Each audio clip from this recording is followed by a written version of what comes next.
Muy buenas noches a todos los hermanos que están aquí conectados. Es una bendición, qué alegría poder contar con una audiencia numerosa de todo el continente. Les saludamos desde Colombia y bueno, muchas gracias a Dios por permitirnos compartir este espacio donde vamos a aprender mucho seguramente. Este es un espacio que Sociedades Bíblicas Unidas han establecido para llevar a cabo y cumplir con uno de los objetivos que tenemos, ¿cierto? De interactuar con la palabra. Así que en este espacio las Sociedades Bíblicas Unidas brindan herramientas para la profundización en ciencias bíblicas, en el estudio de la palabra del Señor. Eh, esta cita se presenta todos los viernes y bueno, estamos de esta manera dando la bienvenida. Esta noche tenemos un tema muy especial, ¿cierto? Como los que están contenidos en la palabra del Señor.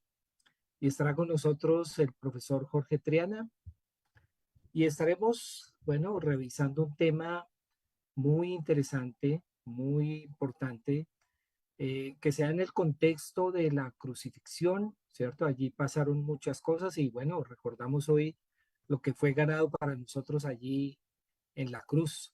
Hay, un, hay, una, hay una situación muy especial que se está dando en ese contexto. Así que este webinar se ha titulado La fe toca al imperio, ¿no? Seguramente estamos haciendo alusión al imperio romano. Así que estaremos revisando el Evangelio de Marcos eh, y bueno, estaremos allí. Antes de dar paso a que entremos en materia, pues les voy a pedir que por favor eh, escriban sus nombres. Aquí, bueno, aquí estoy viendo que la mayoría los tienen. Si hay alguno, aquí por ejemplo aparece un iPhone. Entonces, si quisieras por favor escribir tu nombre. Bueno, esto les va a dar acceso a un sorteo de un recurso bíblico al terminar nuestro estudio. Entonces es importante que escribas, por favor, tu nombre para poderte identificar. En segundo lugar, que estemos revisando, verificando que nuestros micrófonos se encuentren en silencio y sus preguntas por favor, las van a escribir allí a preguntas Rolando. Entonces, todas las preguntas que ustedes tengan, las pueden escribir allí, por favor. Al final del webinar, al final del espacio, serán respondidas todas las inquietudes que ustedes hayan podido identificar. Recuerden tener sus cuadernos, sus libretas de apuntes, ¿cierto? Y su esfero. Eh, a veces la curva del olvido es muy rápida, ¿no? A veces hay cosas que seguramente Dios nos estará hablando hoy y sería muy importante tener y tomar nota en un lugar. Bien, vamos a orar, vamos a darle gracias a Dios, ¿cierto? Padre, en el nombre de Jesús, Señor, te damos gracias por permitirnos, Señor, a través de esta conexión, compartir, Señor, alrededor de tu palabra. Señor, oramos que eh, sea iluminado nuestro entendimiento, Padre, con tu palabra. Tu palabra, Señor, permea y va hasta lo profundo, Señor, de nuestro ser. Gracias, Señor, que sea tu palabra la que ilumine nuestros ojos, Señor, y que, Señor, hoy tengamos un corazón abierto, un corazón enseñable en tu palabra, Padre. Gracias, Señor, por la vida del profesor Jorge, Señor. Oramos que sea tu sabiduría iluminándolo, Señor, y que cuando Él abra sus labios, Señor, sea tu propia sabiduría la que habla en nuestro corazón, Señor. En el precioso nombre de Jesucristo. Amén. Muy bien, ¿cuántos tienen una expectativa por ese tema de hoy? Levante su manito, ¿cierto? Solo los que tienen hambre pueden comer, ¿cierto? Solo cuando tenemos hambre podemos comer. Muy bien, gracias por esas manos levantadas. Así que tenga una expectativa de lo que Dios hablará hoy a su vida, particularmente. Muy bien, vamos a presentar al profesor, el profesor Jorge Yesid. El profesor Jorge es licenciado en Ciencias Bíblicas y Arqueología por un instituto en Jerusalén, en Israel. Este instituto, este título, pues le permitió convalidar un título de magíster en Colombia, pero también adelantó estudios de doctorado en teología en la Pontificia Universidad Bolivariana de Medellín. Así que, bueno, damos gracias a Dios por su vida y por los talentos y lo que el Señor le ha permitido desarrollar al hermano Jorge Triana. Así que, profesor, bienvenido. Quedamos atentos a su inicio. Ricardo, muchísimas gracias. Muy buenas noches. Un saludo cordial para todos ustedes. Veo sus saludos de México, de Perú, Panamá, Guatemala. Bueno, es una bendición poder compartir con ustedes, poder usar este recurso como es la virtualidad para que dialoguemos, pues también de Colombia, Buenaventura, un saludo y de todos nuestros rincones latinoamericanos, cómo sentimos que la palabra también está viva. Creo que este es el mejor reflejo de la palabra viva y actuante en nosotros y me hace pensar en el tema que hoy referiré y es cómo la comunidad se realiza o se sigue realizando de otras maneras posibles, ¿cierto? Aquí es donde el Evangelio sigue vivo y sigue actuando en todos nosotros. Entonces espero, pues no diría tantas novedades, sino más bien como presentar una intuición que he venido trabajando, que quisiera transformarla en un proyecto de investigación, en un escrito más adelante, y que también a la vez se convierte como en una síntesis, como pensando un poco en un estudio del Nuevo Testamento, incluso como una perspectiva de estudio del Nuevo Testamento. Bolivia también nos saluda Fabián. Muy bien, muchas gracias por ese saludo. También daremos el espacio para las preguntas cuando surjan sus inquietudes, no duden en anotarlas. Ahí Rolando estará pendiente para anotarlas. Entonces yo me voy a apoyar en una presentación de PowerPoint, tengo algo de texto para que ustedes lo observen, pero sobre todo, pues trataré de no hacer solo referencia al documento en sí, sino que eso es para que ustedes lo tengan como un elemento de lectura. Bueno, en relación con el título, La fe toca al imperio, mi punto de partida va en desde qué contexto histórico, social, cultural, religioso, nosotros leemos el Evangelio. ¿Y en relación con qué? ¿Cierto? Y en este caso lo decían en la presentación, pues el Imperio Romano, ¿cierto? Muy bien.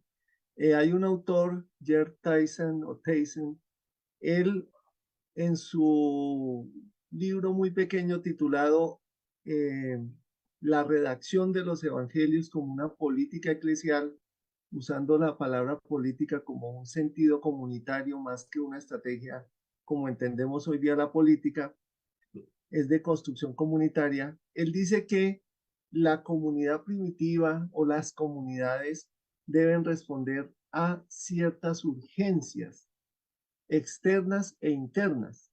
La primera que él postula es precisamente la del Imperio Romano. Cómo los evangelios muestran las actitudes, las maneras de percibir y de reaccionar al Imperio Romano.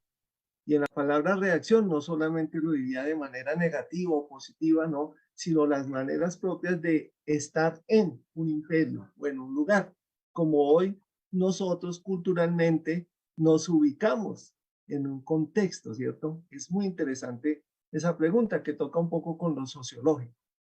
Y pues en relación con ello, me parece pertinente, ya lo dijeron, el estudio de Marcos, del Evangelio, y principalmente cómo en ese recorrido llegamos al relato de la muerte de Jesús, de la pasión, donde surge un personaje central, digámoslo, y es el centurión, porque el centurión hace parte del imperio, ¿sí? No podría decir necesariamente que representa al imperio, pero está como romano ahí, ¿cierto? No como judío, y está en la cruz. Entonces, llegaremos a ese texto, pero la idea es ir construyendo todo en diálogo, ¿cierto? Bueno, entonces, lo primero que les puedo decir como un planteamiento del problema es que nosotros estamos acostumbrados a leer siempre los evangelios en clave del Jesús histórico, de los actos de Jesús, de las palabras de Jesús, de las enseñanzas de Jesús, ¿cierto? Y toda nuestra reflexión se teje en torno a ello. ¿Cuáles son las actitudes de Jesús? Hoy teníamos una sustentación de maestría en teología de la Biblia acá en Bogotá y la estudiante que sustentaba hablaba de un problema social que hay en ciertos sectores de clase alta en Bogotá que son los llamados la pobreza oculta o la pobreza vergonzante. Entonces, esta persona decía cómo Jesús también atiende ciertas necesidades que hoy son visibles, como esa pobreza que es oculta. ¿Ven? Entonces el Jesús histórico lo ubicamos siempre en relación con la historia, con los acontecimientos, con el templo de Jerusalén principalmente. Lo colocamos en diálogo con unos personajes, fariseos, saduceos, maestros de la ley, los del imperio también, con el representante Herodes, sabiendo que no es Herodes el grande, sino su hijo, Antipas. Entonces, hay una serie de miradas que siempre hacemos nosotros hacia ese Jesús. Vemos un término que se utiliza mucho en la exégesis, en la teología bíblica, es el del conflicto. Los evangelios están siempre mostrándonos una tensión entre Jesús y estos personajes. ¿Cuáles son las reacciones de ellos? ¿Cómo actúan ellos en relación con la predicación y con la acción de Jesús? ¿Y qué genera en ellos? ¿Sí? Algo interesante que ya empiezo a mostrar acá es cómo en esa época de Jesús, del templo, de las autoridades judías, él casi no tiene contacto con los saduceos, que son la autoridad, porque son los que rigen el templo. Entonces se pregunta uno, bueno, ¿por qué Jesús no discute con ellos cuando son la autoridad del templo? Y vemos unos temas, digámoslo, muy puntuales como son la resurrección de los muertos, que recordemos desde las tradiciones judías, los saduceos no la aceptaban. Se habla pues de la suerte del ser humano después de su muerte, el reposo, digámoslo así, de los justos, que es una perspectiva bíblica también muy bonita desde la mirada sapiencial.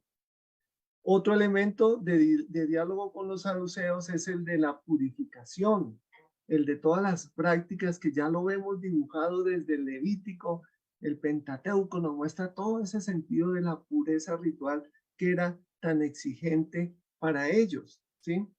Pero vean que lo interesante es que esos debates se ven sobre todo en lo que llamamos la parte del relato de la pasión de Jesús. O sea, en la vida pública de Jesús no hay esos debates, no hay esos diálogos, no hay esas tensiones o confrontaciones. Entonces, por eso aquí se va perfilando un relato muy grande, muy importante, como es el de la cruz, el de la pasión y muerte, y otros relatos que son de la vida de Jesús. Según los autores más clásicos, Joaquín Jeremías, y estos nos dicen que el Evangelio es un relato de la pasión con una introducción muy larga, ¿sí? Porque, vuelvo y le repito, nosotros leemos el Evangelio desde un orden cronológico, desde Jesús hacia su resurrección, pero quizá debemos leerlo al revés, desde la resurrección, no hacia Jesús, sino hacia la comunidad que ve a Jesús histórico, que lo proyecta en su época. Entonces, por eso tendremos que resaltar bastante lo que sería la tradición oral post-pascual. ¿Cómo se da ese relato oral, esa tradición o tradiciones, mejor en plural, donde se habla de un Jesús que sufre, un siervo sufriente? Miren que acá las conexiones con el Antiguo Testamento son muchísimas. El siervo de Isaías, pero que también resucita.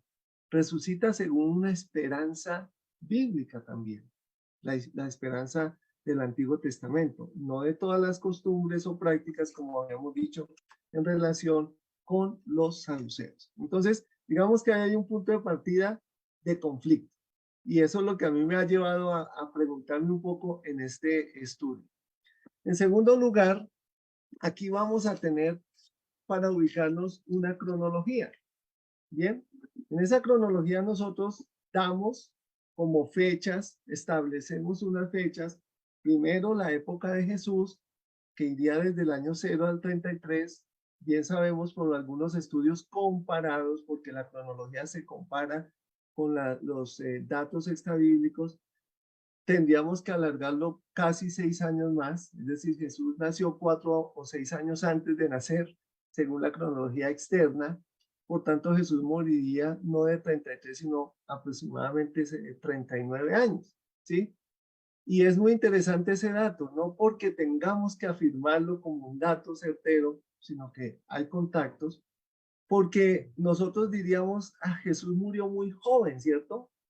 Muy joven, incluso 33 años, dice uno, ah, muy joven. Pero si nosotros miramos los aspectos de demografía en la época, la persona no vivía tanto, ¿sí? Quizás 40 años era la edad máxima. ¿Por qué? Por la pobreza, por las limitaciones, las condiciones de vida. Nosotros decimos, hoy tenemos 80, 90 años, algunos todavía celebran sus 100 años, pero en esa época no. Entonces ya Jesús era un ser humano, un varón muy maduro en este contexto, pero nosotros todavía lo manejamos desde una mirada de juventud y tampoco pues diría que es malo, ¿cierto? Después de la muerte de Jesús, su resurrección, viene lo que llamamos la época apostólica. Y en este caso lo denominaríamos, incluyendo los discípulos, los apóstoles, la primera generación. Esta primera generación va hasta el año 70. Recordemos ese gran acontecimiento. Aquí tenemos que ir recordando muchas cosas, recuperándolas, conectándolas, y es la destrucción de Jerusalén. La destrucción de Jerusalén marca una ruptura, no solo en la cultura, en la estructura, sino en la misma perspectiva de identidad del pueblo de Israel. Le lleva a replantearse quiénes son ellos. Entonces, por eso esta primera generación nos hace ver aquellos discípulos, aquellos seguidores o aquellos personajes que conocieron a Jesús, pero que murieron. Ya estamos hablando casi 70 años por ese nivel de vida, claro. Algunos decimos, no, Juan el apóstol o el discípulo murió hacia los 100 años, vivió 100 años, ¿cierto? Y cuando le preguntan era todavía joven, el discípulo amado. Bueno, después viene la segunda generación, ¿sí? Esta segunda generación, o es lo que yo llamo acá época posttemplo, va aproximadamente desde el año 70 hasta el año 130. Pero nosotros podemos hacer una división interna más o menos del 70 al 90 y del 90 al 130, o incluso algunos lo dividen en el 115. Pero vean que aquí hay dos hechos históricos también.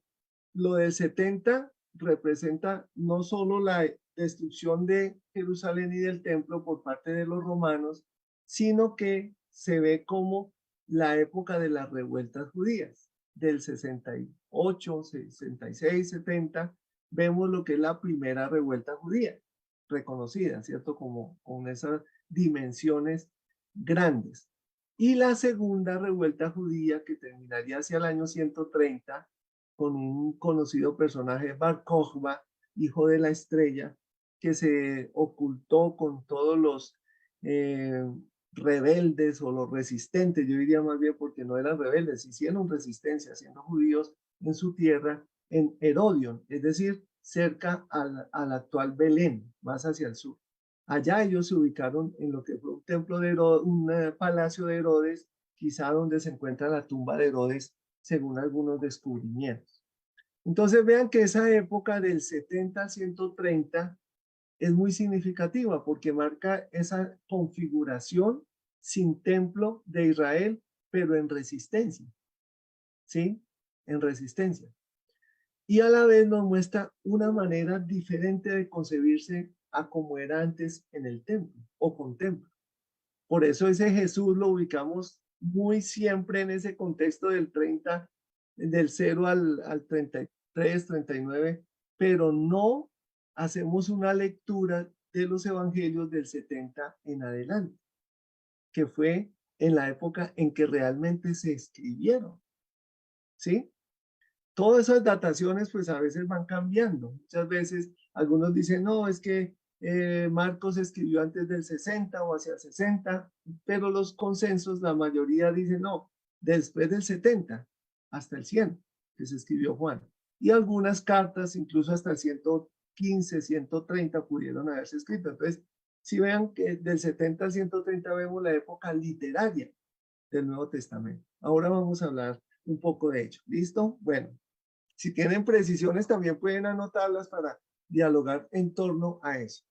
Entonces, si esos son los datos que tenemos, hay algunas observaciones que yo quisiera mostrar acá.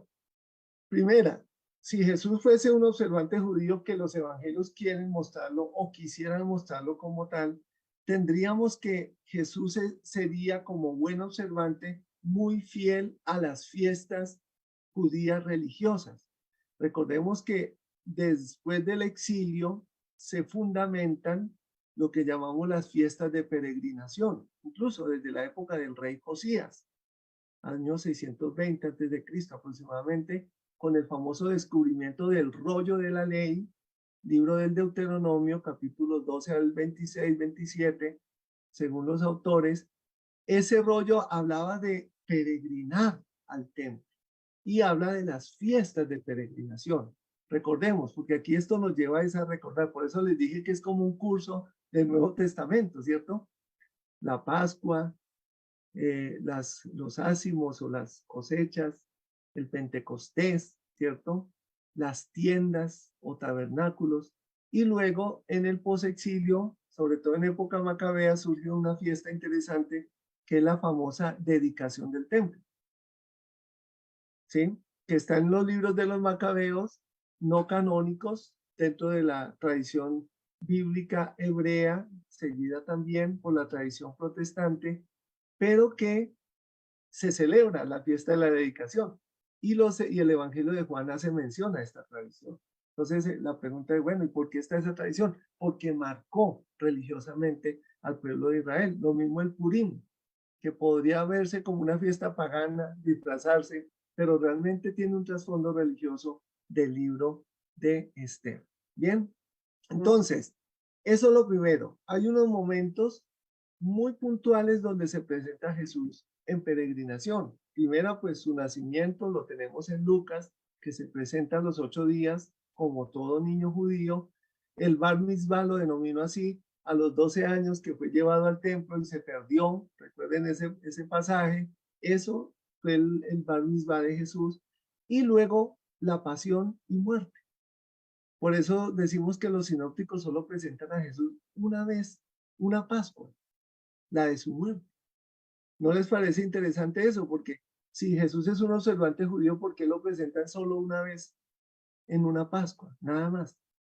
A diferencia de Juan, que sí lo presenta en fiestas judías. La Pascua la mencioné, otra fiesta, otras fiestas, quizá la fiesta de las tiendas, que es muy importante, y dedicación, que es una fiesta más o menos en diciembre. Por eso se relaciona en esa época. Bueno, Otro elemento a reflexionar en este contexto es el de el seguimiento de Jesús. ¿Quiénes siguen a Jesús? Entonces, según Meyer, con su famosa obra de un judío marginal, que es muy importante, él dice que hay 3 círculos, pero esos círculos van desde lo menor hacia lo mayor, o desde lo mayor hacia lo menor, podríamos verlo así.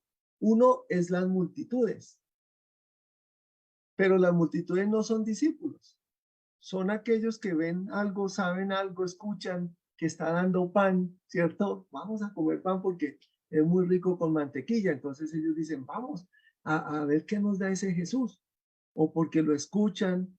Recordemos que ese contexto hay muchos movimientos de renovación, porque vienen marcados por toda esa época macabea de la confrontación con el imperio helenista.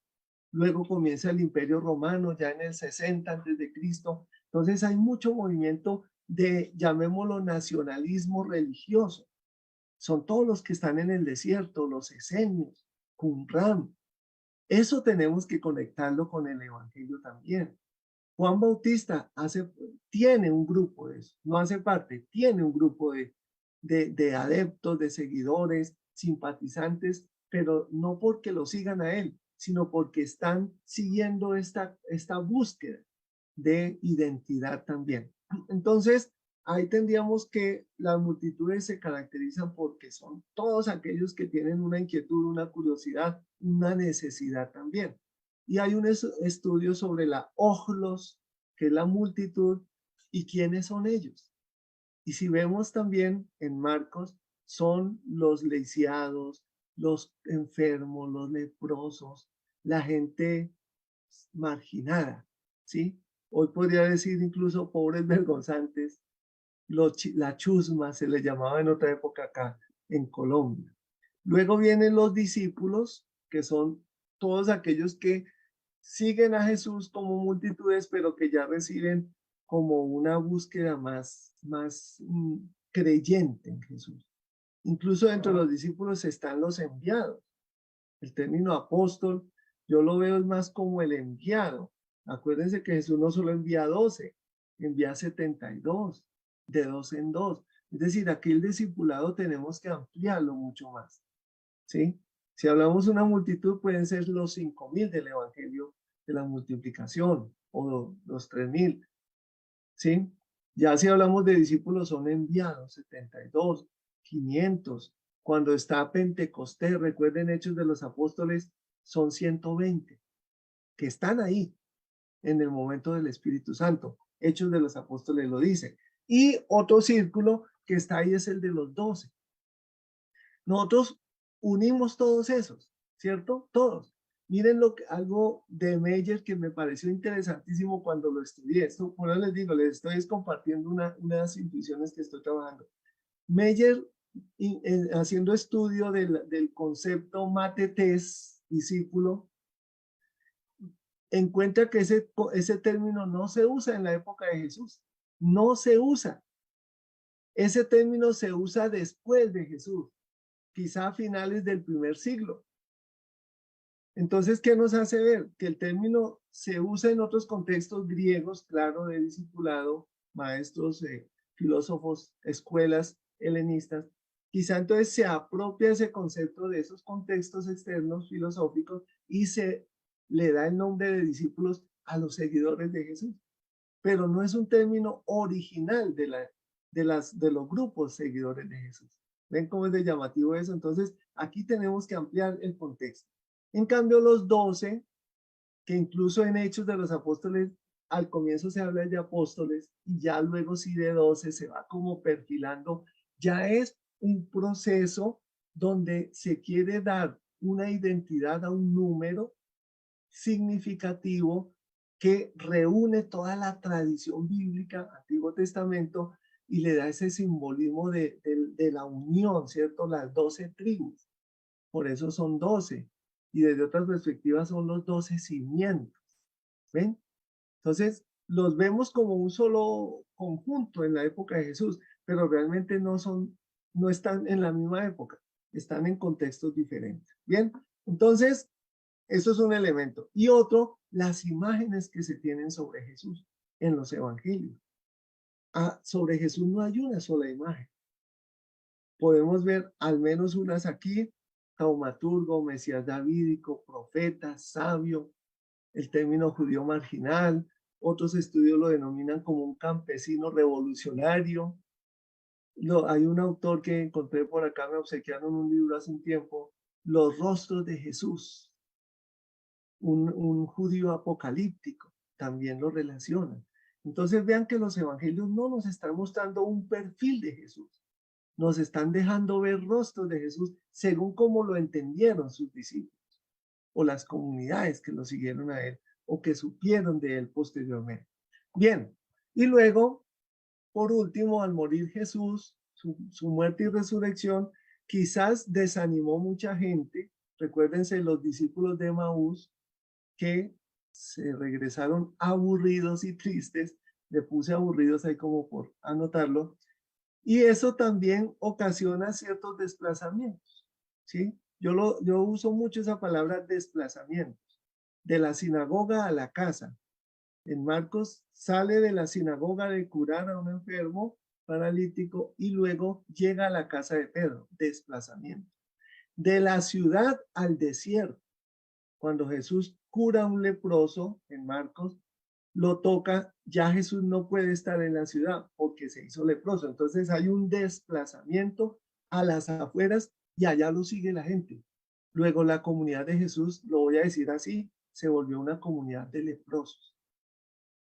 Ese es el desplazamiento social, cultural y teológico que podemos ver acá. Entonces también hay desplazamientos religiosos, ya lo digo, étnicos y teológicos. Eso también podemos leerlo en los evangelios. No solo ver una imagen de un Jesús que nos da a nosotros, sino una comunidad que ve unas realidades y se adapta a él. Bien, bueno, espero no se estén aburriendo tanto. Vamos a seguir con otras ideas más que tengo acá. Ya pasando al contexto del Nuevo Testamento, hay otra reflexión que me surge y es la de Pablo. Recuerden que hablamos de cartas paulinas, deuteropaulinas, hasta tercera generación, que son las cartas pastorales, Timoteo y Tito, que son muy posteriores, mientras que las paulinas originales hay un debate muy interesante y es no sobre el templo. Pablo no debate el tema del templo, que debería ser propio porque él es anterior al año 64. Él murió quizás martirizado en Roma en el año 64. Son unos datos que nos dan. Y sus cartas son desde el año 50, tesalonicenses, algunos las datan entre el 40 y 50, bueno, hacia el 60-63. Filipenses, Corintios, Efesios. Bien, Pablo nunca habla del problema del templo, solo dice que somos templo del Espíritu Santo. Eso es una apropiación muy bonita. Pero su debate se centra en la Torá, es el centro del interés. Y Pablo a partir de la Torá muestra el acontecimiento de Jesús. Esa palabra también me gusta mucho, además del desplazamiento. Acontecimiento, la manifestación de Jesús como Salvador, como un referente del Evangelio. Si ven, la Torá también ayuda a explicar el Evangelio. Y si lo vemos muy atentamente, Pablo es el que más utiliza la palabra evangelio, o es el que la utiliza, porque en los evangelios no se habla de evangelio, salvo en Marcos, argetu evangelio, comienzo de la buena noticia. ¿Ven? Entonces, Pablo nos muestra, es una perspectiva del evangelio, pero no hablando de Jesús ni de la relación con el templo, no nos muestra hechos históricos de Jesús, narrativas sobre Jesús, solo el relato de la última cena en 1 Corintios 11 y en 1 Corintios 15 la tradición sobre la muerte de Jesús y su resurrección. Eso es lo único histórico y es suficiente para hablarnos de ese Jesús. Bien, bueno, acá yo como que estoy incluso cuestionándome a mí mismo cuando hablamos que Pablo se dirige a las comunidades judías de la diáspora, porque quien se dirigía a esas comunidades fue Pedro, ¿sí? Pedro fue a Cesarea Marítima, allá fue como su centro, de ahí se dirigió a Antioquía, Pedro fue predicando a las comunidades de la diáspora judía. Y allá en Antioquía, recordemos, Hechos nos da muchas informaciones, tuvo un conflicto con Pablo. Yo lo digo de una manera muy jocosa, diciendo que Pedrito estaba comiendo cerdo y llegaron los judeocristianos, es decir, enviados por Santiago, el hermano de Jesús, llegaron allá, enviados de Jerusalén, y lo vieron, y él ahí mismo botó el hueso, la costilla, la botó debajo de la mesa para que no se dieran cuenta. Y Pablo lo recriminó. Recuerden ese acontecimiento. ¿Por qué haces eso? Si estás compartiendo con nosotros, pero recuerden que los judíos no comen el cerdo. Entonces no estaba comiendo con judíos, sino con griegos. Entonces aquí surge la atención de los famosos helenistas, ¿cierto? Los judeo-cristianos de procedencia judía, Jerusalén, Judea, y los helenistas cristianos de procedencia griega. Y acuérdense todo ese debate de qué se les debe imponer a ellos. Y Santiago sale con una expresión bonita. No se les puede imponer más cargas, sino abstenerse de las impurezas, de relaciones indebidas y comidas sacrificadas a ídolos. Nada más. Entonces, esos debates no se mencionan en época muy inmediata, sino posterior, después del templo. Tienen que discutir todo eso. ¿Cómo nos configuramos nosotros? ¿Sí ven cómo es interesante esa perspectiva? Ir mostrando cada época con debates diferentes. Ya no es el templo. En cambio, los evangelios que recrean la vida de Jesús sí debaten el templo, claro, por la época en la cual se proyecta, pero para solucionar situaciones posteriores. Entonces les decía que yo mismo me reflexiono y me cuestiono porque Pablo fue helenista. No fue judío de Jerusalén, sino helenista, de cultura, formación y tradición judía helenista. Por eso él se abrió a ellos, a los helenistas, a los no judíos, y formó esa perspectiva. Por ahí en el 110, 115, dice Murphy O'Connor, estos dos también arqueólogos dijeron que el helenismo empieza a tomar las riendas del cristianismo primitivo. Primero lo hizo el judaísmo central, desde Jerusalén hacia allá, hacia el norte. Pero después fue el helenismo, quizá en Antioquía, que empezó a tomar las riendas. Por eso hay conflicto. Entonces, otro de los elementos de Thyssen, con quien comencé, es cómo son las relaciones al interior de las comunidades cristianas. Cómo nos organizamos, cómo nos vemos nosotros mismos. ¿Sí ven? ¿Cómo es la autoridad entre nosotros? Entonces esos debates no pueden ser anteriores, porque Jesús nunca habló de eso. Por eso les dice, ¿no? El que deje padre, madre, hijos, recibirá en herencia acá en la tierra, lo cual quiere decir que no es una pobreza radical, no, sino que todos tienen compartidas las cosas como los hechos, y quien recibirá madre, hermanos, no padre. ¿Por qué? Porque no hay figura pater familiae, que es la autoridad romana. ¿Ven? En las comunidades cristianas primitivas no hay autoridad modelo romano.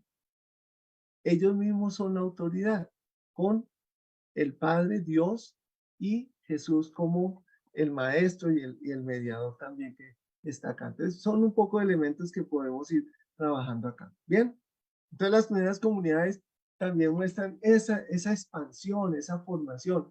Yo me hago esta pregunta y ojalá si algunos de ustedes la han trabajado, porque sé que ustedes también son muy estudiosos y algunos tienen grandes aportes.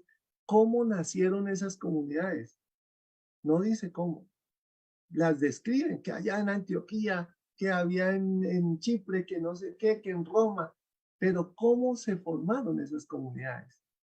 Es una gran pregunta que puede que no tenga trascendencia, pero a mí sí me cuestiona. ¿Cuál es la relación con la iglesia madre? Y yo acá coloqué los ebionitas.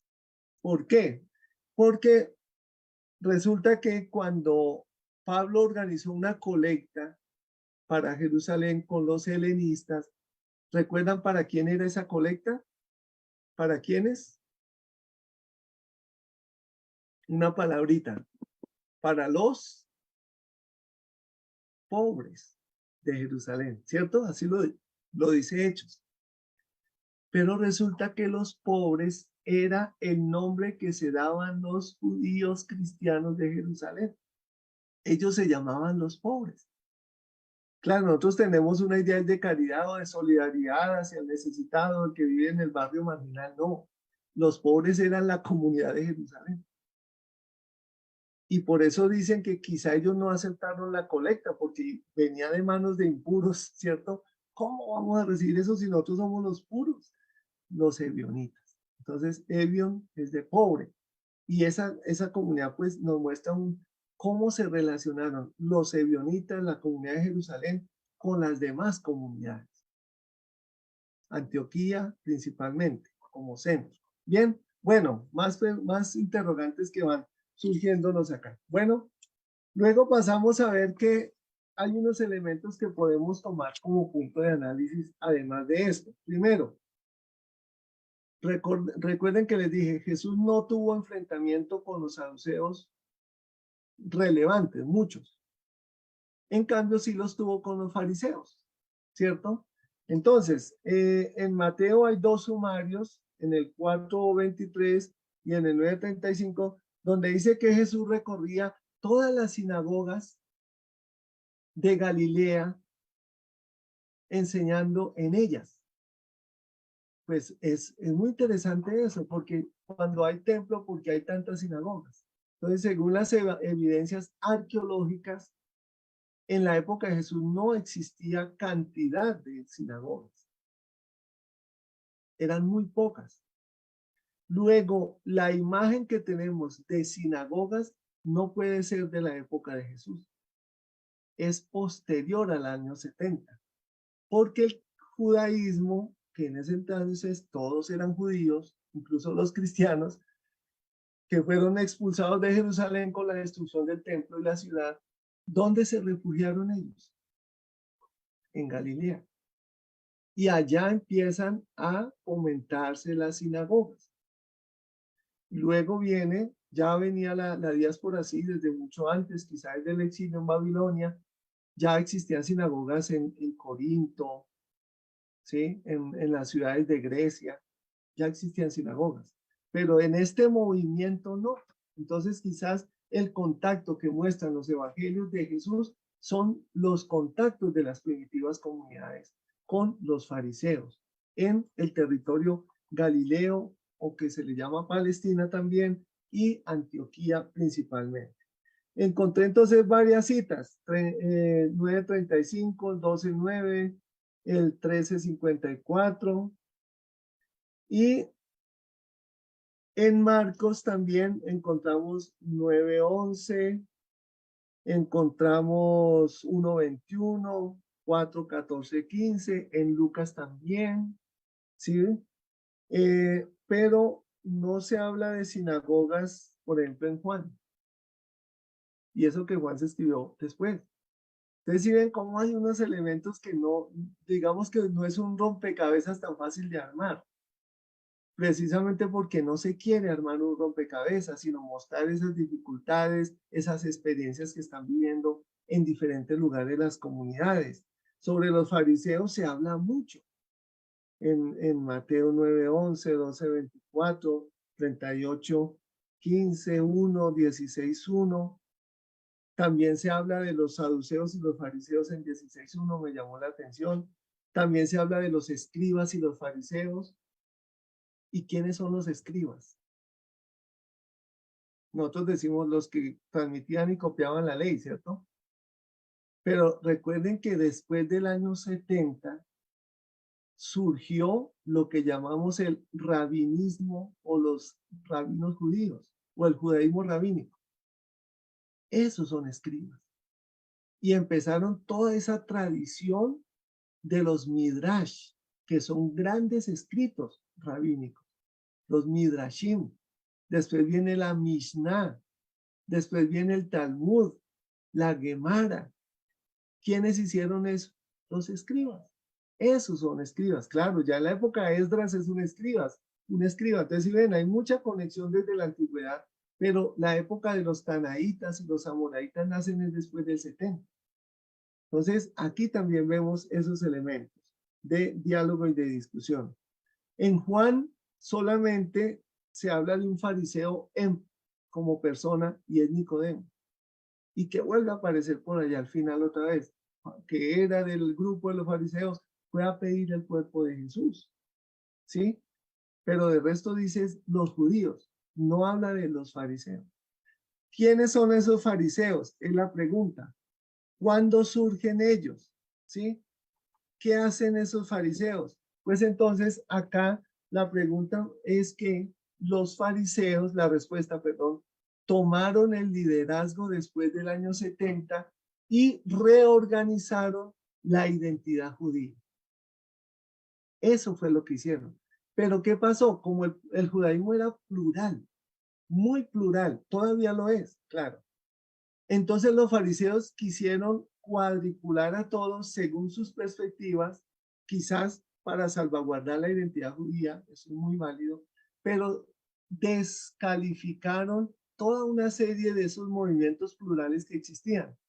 ¿Y cuáles son? Como decimos, blanco es, ¿cierto? La gallina lo pone. Pues ahí salieron los Nosrim o los nazareos o nazoreos, los ebionitas, también los gnósticos, todos esos movimientos que había judíos, y ahí quedaron eliminados los cristianos, claro, los paganos, sí, los que eran adeptos, todos esos grupos que no encajaban en el nuevo modelo fariseo, salieron. Bien, bueno, ahí les dejo más bien muchas como dudas, ¿cierto? Esa era la idea. Entonces, ahora en relación con el imperio, ¿qué datos podemos ver? Primero, pues que hay unos testimonios externos que nos muestran una gran confrontación entre la opresión romana y la reacción romana. Eso lo estaba estudiando este comienzo de semestre y era muy interesante ese dato. Lo dice que los documentos extrabíblicos muestran unas rebeliones contra los romanos, muestran unas reacciones fuertes. En cambio, los evangelios no. Los evangelios poco dicen, vamos a reaccionar contra los romanos, vamos a atacarlos, no proponen eso. Entonces yo utilizo términos de Pesce, que es un gran antropólogo bíblico, italiano, dice, se suaviza la relación entre el imperio y el cristianismo en los evangelios. ¿Por qué? Pues digamos que era una necesidad de sobrevivir en medio del imperio, porque ellos estaban comenzando, ¿eh? No quiere decir que estaban de acuerdo con el imperio. Entonces, la idea es ver cómo en los textos, en las líneas de los evangelios, vemos maneras de reaccionar al imperio, sin que sean directas. Entonces, una de esas maneras en el Nuevo Testamento es la apocalíptica, ¿sí? Recuerden que la apocalíptica, hay un texto, un libro del Antiguo Testamento muy grande, no recuerdo el nombre de la autora, es una dama, se titula la apocalíptica contra imperio. Apocalipsis contra imperio, ese es el nombre, se lo recomiendo. Y ella dice que en general la apocalíptica es un género de resistencia. Y esa resistencia, ¿cuándo comenzó? En época macabea, en época del helenismo, los seleucidas, recordémoslo, todas esas imposiciones. Y con el Imperio Romano continuó, claro. El Apocalipsis de Juan, Nuevo Testamento, contiene esos elementos de resistencia contra el imperio. Marcos capítulo 13, resistencia también. Y muestra, no salgan, no se muevan, quédense quietos, ¿sí? Esos son elementos de resistencia. Entonces, también vemos otras acciones imperiales, eso sí, muy dibujadas en los textos, en los evangelios, los impuestos, las incursiones militares, y un tema que me parece fundamental para este desarrollo que les estoy presentando es el del culto imperial. Recuerden que cuando murieron, pues por ejemplo Julio César, todos estos grandes emperadores en adelante, cuando morían los volvían dioses, los endiosaban por sus grandes cualidades, pero luego ellos empezaron a sí mismos a endiosarse. Entonces, ¿qué hacían los emperadores? ellos iban a Egipto, porque recuerden que el faraón romano, el faraón egipcio es hijo de Dios. Ramsés es hijo de Ra. Tutmosis es hijo de Tut. Moisés es hijo de quién? Esa es una pregunta interesante en el Pentateuco. Moisés es hijo de quién? Entonces, Pentateuco es conocer el nombre de cuál es el Dios de Moisés. En cambio, el Dios de Ra es el Dios papá de Ramsés, etc. Entonces, ¿quién es esa perspectiva del culto imperial? Que ellos empezaron a obligar a hacer culto imperial. Bueno, y por eso surgen dos tensiones, que son cuáles. Una, dar culto al emperador que se hace llamar hijo de Dios o darle culto a Jesús, que es el hijo de Dios. ¿Ven? Ese es el punto de debate. Pero eso surge después del año 70 cuando las comunidades están en el imperio y les obligan a todos a hacer un culto público imperial. ¿Cómo se resisten? ¿Cómo lo hacen? Entonces acá, ¿cuánto tiempo me queda? ¿Todavía tenemos tiempo o no? Sí, profe, por ahí unos 5 o 7 minuticos. Listo. Entonces, esto solo se lo muestro así, después pueden compartirle la presentación. Entonces, la idea del hijo de Dios, porque el emperador es hijo de Dios. Entonces, aquí surge eso. Bueno, ¿y Jesús quién es? ¿Es hijo o es Mesías únicamente? Que recuerden que el término Mesías es judío. En Marcos 8, bueno, en el versículo 1 está la presentación, 1:1. Jesús, Cristo, hijo de Dios. Christos, Gios tu Deu. Pero entonces aquí hay un desarrollo de cómo hijo de Dios es una mirada desde el Imperio Romano. Entonces, estas citas las iba a leer, pero no alcanzamos. Mire, el Padre dice que Jesús es su hijo. Los espíritus dicen, tú eres el hijo de Dios. Sí, él pide que lo escuchen, ¿cierto? Que el discípulo reconoce que Jesús es hijo de Dios también. También el monoteísmo rígido del judaísmo como que los confronta. Matemos al hijo, dicen los viñadores homicidas. En la escatología final, el Padre también decide, porque ni el hijo sabe sobre el fin de la humanidad o de estos signos escatológicos. ¿Ven? Jesús dice que Dios es su papá en el huerto de los olivos. Y por último, entonces viene el reconocimiento ante las autoridades, el juicio de los judíos en la noche. Tú eres el Cristo, hijo de Dios. Entonces ahí se surgen las dos preguntas, para los judíos y para los romanos. Entonces por ello yo realicé este cuadrito o este texto, ese sí lo voy a leer rápidamente para que hagamos una mirada final de esta perícopa de Marcos capítulo 15 versículos 34 y siguientes. Entonces dice así, llegada la hora sexta, la oscuridad cubrió toda la tierra hasta la hora nona. A la hora nona gritó Jesús con fuerte voz, Eloí, Eloí, lema sabactani, que quiere decir, Dios mío, ¿por qué me has abandonado? Al oír esto, algunos de los presentes decían, miren, llama a Elías. Entonces uno fue corriendo a empapar una esponja en vinagre y sujetándola a una caña le ofreció de beber diciendo, dejen, vamos a ver si viene Elías a descolgarlo. Pero Jesús, lanzando un fuerte grito, expiró. Entonces el velo del santuario se rasgó en dos de arriba a abajo. El centurión que estaba frente a él, al ver que había expirado de aquella manera, dijo, verdaderamente este hombre era hijo de Dios.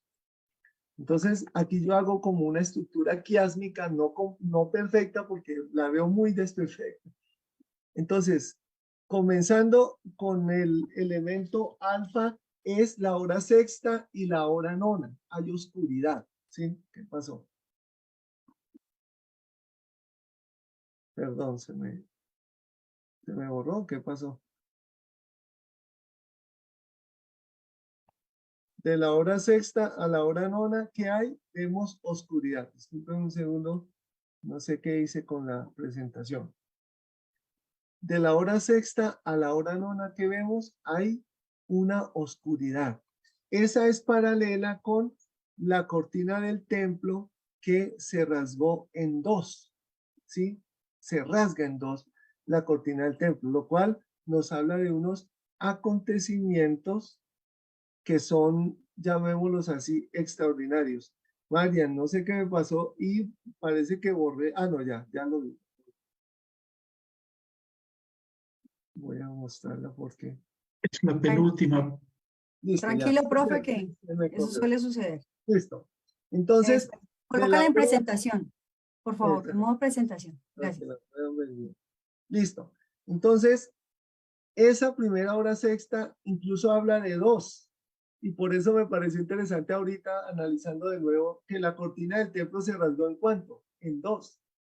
Y aquí propone 2 horas, hora sexta a hora nona, el dos, que es dualidad, ¿cierto?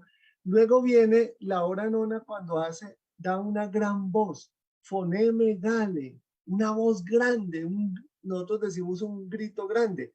Y de nuevo en el versículo 37 dice, una gran voz. Jesús con voz grande, voz fuerte, exclama en dos acontecimientos. En el primero, dice, Dios mío. Y al final ven, prima. Entonces, joteos mu, Dios mío, es la profesión judía.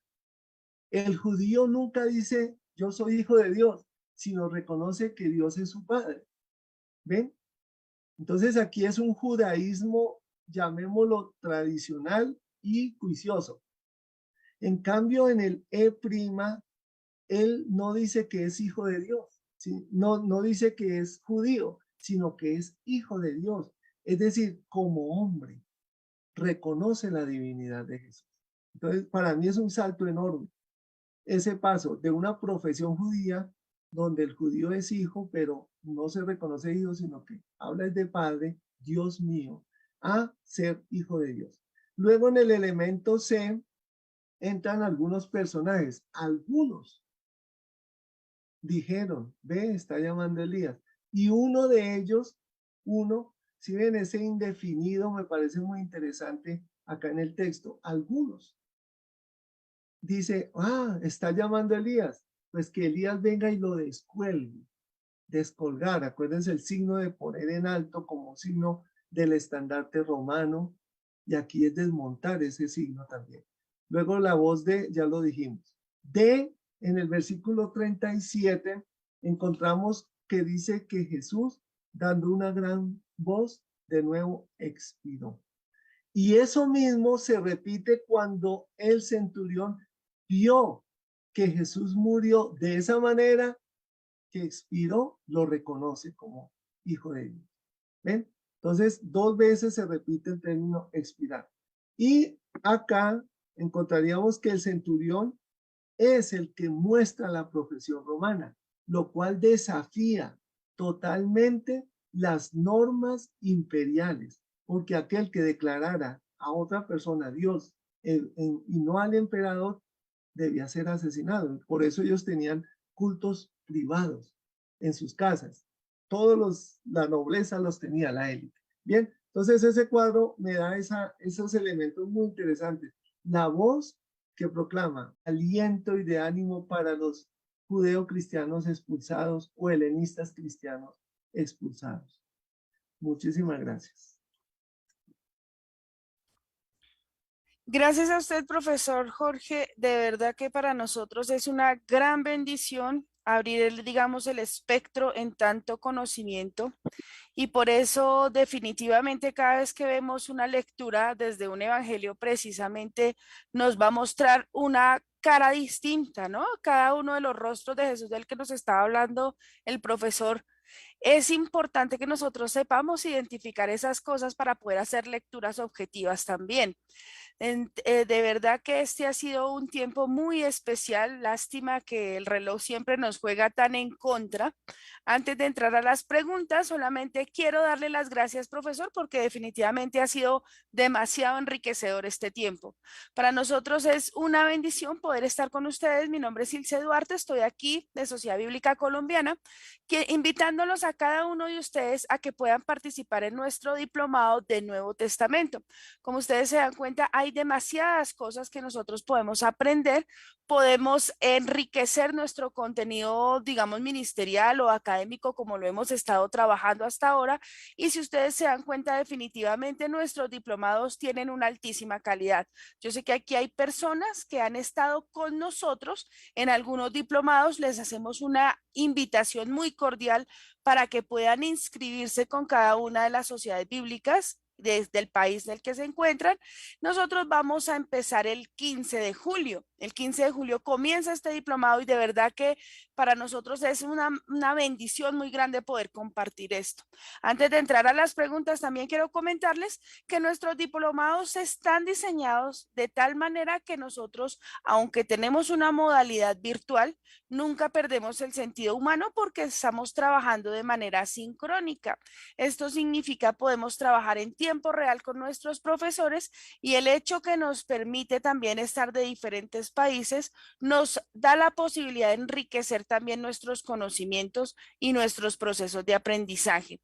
Nuestros profesores, como ustedes se dan cuenta, son pedagogos, son biblistas, son teólogos, son personas que han estado, que son especialistas en todo este tipo de contenidos. Entonces, de verdad que queremos darle las gracias por este espacio que están aquí cada uno de ustedes.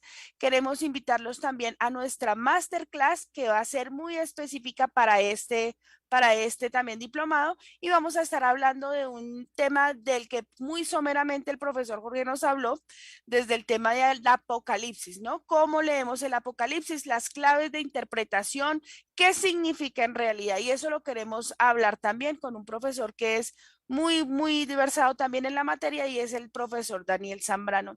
Profesor Jorge, reitero mi gratitud, de verdad que muy complacidos con este tema. Quiero darle la palabra al señor Rolando Villena, que es la persona que va a estar con nosotros en el tema de las preguntas. Gracias, muchas gracias, hermanos. Realmente estoy un poquito preocupado porque hay unas preguntas que vamos a tener que pensar y reflexionar seriamente. Profesor Jorge, mira, la primera pregunta dice, está pensando en esto, o sea, empieza con la pregunta así, y piensa en el centurión romano. Cuando él dice, este es el Hijo de Dios, ese es el conocimiento de un romano. Ahora, ¿qué sentido para él tiene la muerte para el poder político que asesina al inocente? Muy bien, gracias Rolando y gracias la pregunta. Es muy llamativo la forma como el texto dice, al ver la forma como había muerto, reconoce que ese hombre es el Hijo de Dios, ¿ves? Entonces, claro, aquí tendríamos que decir, Jesús siempre va a ser un signo de contradicción. Y por eso Pablo lo dice, escándalo para unos y para los otros es una necedad. Porque desde la perspectiva romana, la cruz seguirá siendo un signo de castigo, ¿cierto? Un signo de insurgencia. Mientras que para los judíos es un signo de maldición, ¿cierto? Eso lo tenemos muy claro. Entonces yo creo que aquí el proceso de la cruz, porque también eso hay que verlo, el proceso de la cruz para la cultura romana viene a ser también esa asimilación de cómo un elemento de muerte, de castigo o también señal de que yo no estoy de acuerdo con el imperio es tomado como un elemento de fortaleza para ellos, ¿sí? Yo lo vería también desde esa manera. El que se subleva es crucificado. ¿Y por qué no ver eso también en Jesús? Eso lo veía hace poco. ¿Por qué no pensar que también Jesús es un insurgente, en cierto modo, contra el imperio y por eso está en la cruz y para ellos se convierte en un signo de fortaleza. Claro, yo no quito toda la teología que tiene la cruz, la tenemos, pero esa elaboración se va trabajando, ¿sí? Se va trabajando, pero a la vez hay una fuerza social, una fuerza comunitaria acá en la cruz. Muchas gracias, profesor. Tenemos una pregunta. En los últimos 10 años, dice, ¿qué nuevas investigaciones o fuentes se podrían revisar para seguir profundizando en el Jesús histórico? Tenemos algo que publica la Sociedad Bíblicas Unidas, el Nuevo Testamento griego de Alan Nestlé, revisión 28. Entonces, si esto coopera para la respuesta, profesor. Gracias. Sí, pues lo que escribes en el chat, sí, que puede ser diluida la respuesta, ¿cierto? De la cruz. Claro que puede ser diluida. Y creo que ahí es donde está la reflexión que debemos trabajar nosotros. ¿Cómo verla también no solo como el hecho teológico, como digo, sino también como el hecho social? Porque la comunidad debe encontrar elementos de resistencia.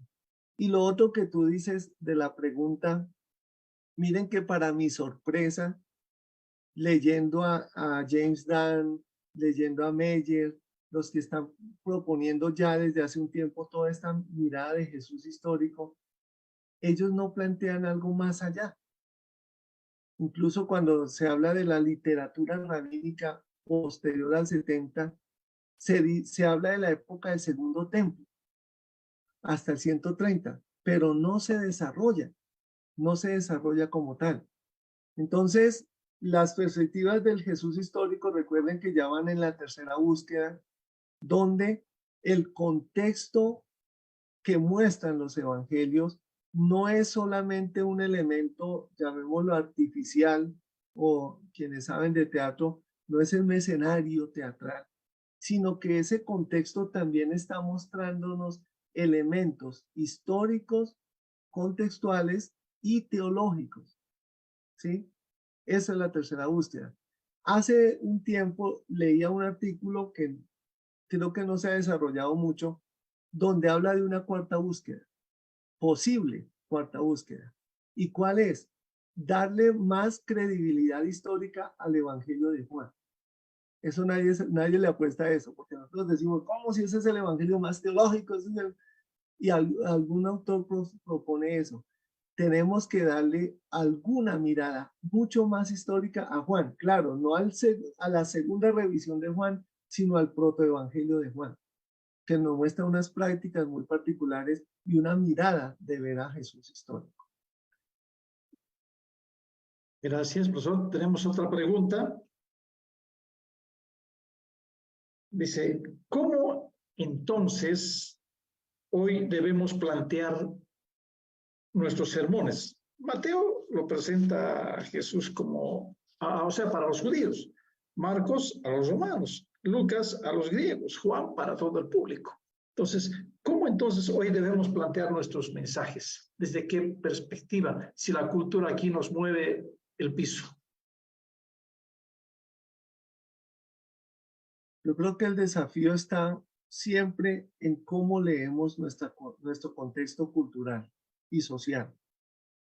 Los evangelios, aunque tienen una tendencia a la ortodoxia, eso lo veíamos en un diplomado, ya muestran una ortodoxia, los evangelios están mostrando un pluralismo, unas perspectivas, como decía Ilse, unos rostros de Jesús. Claro, no es que acomodemos a Jesús a nuestro antojo, no, sino cómo Jesús habla a esos contextos que estamos viviendo. ¿Qué desafíos tenemos nosotros hoy?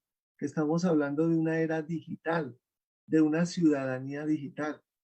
¿Qué desafíos tenemos cuando aún los elementos de pobreza o de empobrecimiento son tan claros y tan dicientes?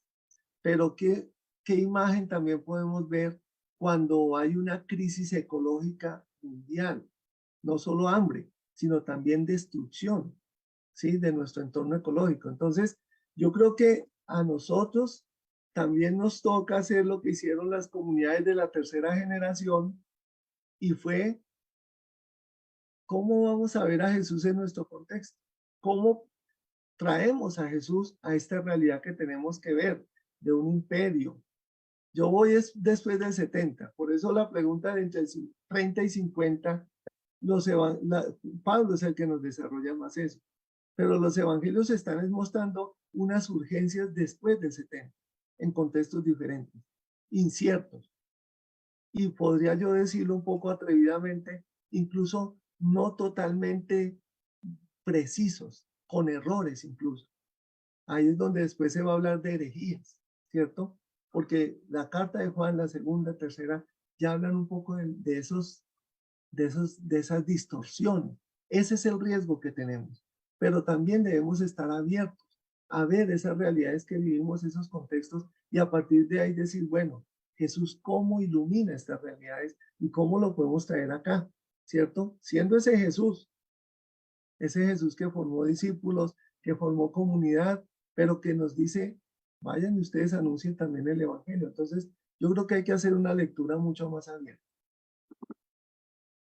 No, es una pregunta más, profesor, y está enfocada a la mirada cronológica. Nos dice, muy interesante la propuesta de que la época de Jesús cierra en el 33, después viene primera y segunda generación, 34, 70, 70, 130, dice, ¿no? Ahora, la pregunta dice, siempre nos han enseñado y nos han formado que en las épocas del Antiguo Testamento la persona vivía muchos años. Ahora nos hace pensar que la época de Jesús no era tan así. Entonces, la pregunta al punto. Juan, escritor, era joven, discípulo. Porque usted menciona más o menos 70, en la época del 70, pero Juan de las primeras cartas era viejo. ¿Y el Juan del Apocalipsis es más viejo o es de la edad de los 70? Bien, aquí ya nos ponemos a mirar de edades y cédulas de identidad. Bueno, ¿cómo pensar? Digamos que hay unas condiciones sociales que dije yo, donde no podemos pensar que el promedio de edad de una persona sea tan extenso, ¿cierto? Que sea tan extenso, quizá 40, 50 años bien vividos. En épocas de las guerras, acuérdense que incluso en la época del siglo XVI, y eso gente a los 40 años ya moría. Era como el promedio de vida. Entonces, un escritor, recuerden que cuando hablamos de los ancianos, incluso en la filosofía, el que podía ser filósofo o el anciano, más o menos la edad para un filósofo eran 50 años, para poder empezar a ser filósofo. ¿Sí? Entonces, cuando hablamos nosotros del Sanedrín, de los ancianos, era gente que ya tenía una edad promedio mayor, ¿sí?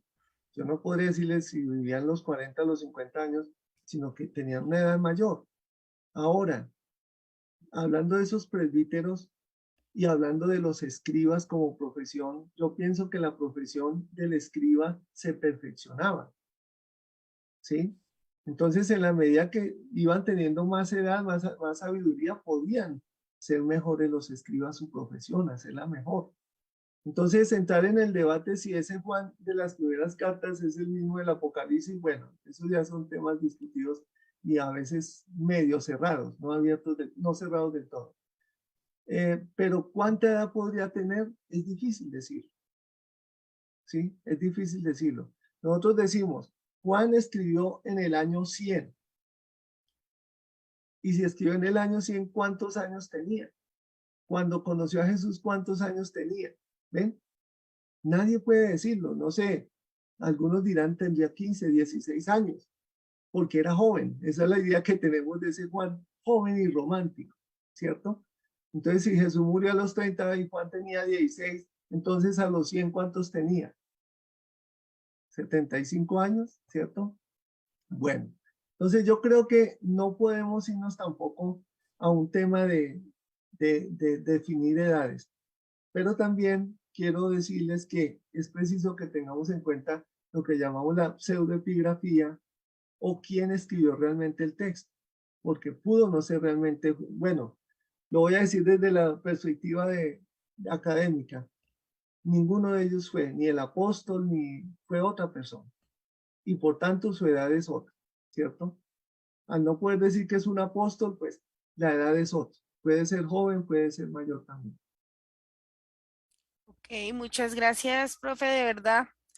Esto nos abre más las dudas y más las ganas de ponernos a estudiar, creo yo. Ese es el Entonces, problema, Ilse, que quedan más dudas, y está siempre bien. pasa lo mismo y esa es la idea, ¿no? Definitivamente creo que los que son estudiosos de la palabra de Dios seguirán siendo estudiosos toda la vida. Uno nunca deja de ser estudiante y cada vez termina uno concluyendo que me falta mucho por aprender. Todas las veces vamos a concluir lo mismo.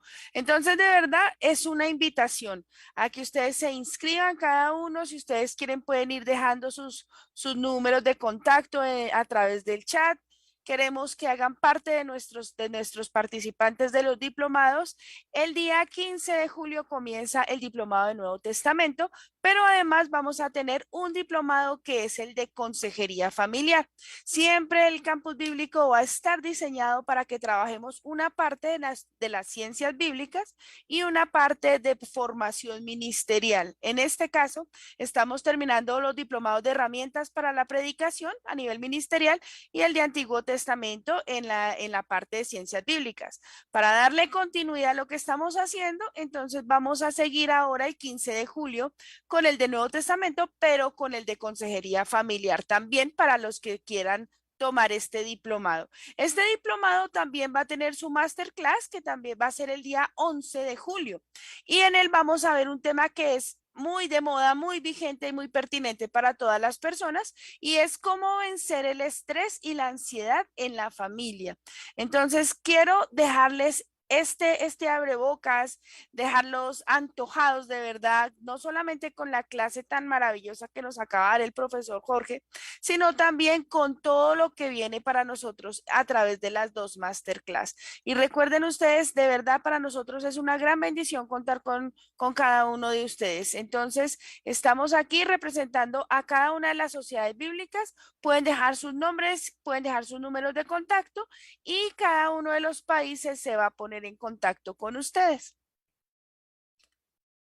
Gracias, querida Ilse. Y bueno, seguramente alguno estará pensando, ay, pero si los dos diplomados son al mismo tiempo y yo los quiero tomar, ¿qué hago? Sencillo. Tenemos un campus bíblico de las Sociedades Bíblicas Unidas y usted puede tomar una clase presencial virtual, pero la otra la puede tomar asincrónica. O sea, si no, la puede tomar cualquier otro día de la semana porque estas son grabadas y son montadas a nuestro campus bíblico para que ustedes puedan inscribirse en los dos diplomados que tienen un nivel muy alto con los profesores y con sus temas, cada uno de los diplomados. Y bueno, yo creo que todos en algún momento, algunos de pronto se estarán preguntando, ¿y qué pasó con el tip que damos nosotros al inicio sobre la lectura de la Biblia? Pues aquí se los vamos a presentar porque no lo hemos olvidado. Entonces, nuestro amigo Ronald nos va a colocar ese tip. Tips para leer la Biblia. Establece metas. Si lees 3 capítulos diarios puedes leer la Biblia en un año. Leer un capítulo toma menos de 5 minutos. Tú pones la meta que puedas cumplir. Enséñanos a contar bien nuestros días, para que en el corazón acumulemos sabiduría. Salmo 90:12, Reina Valera contemporánea.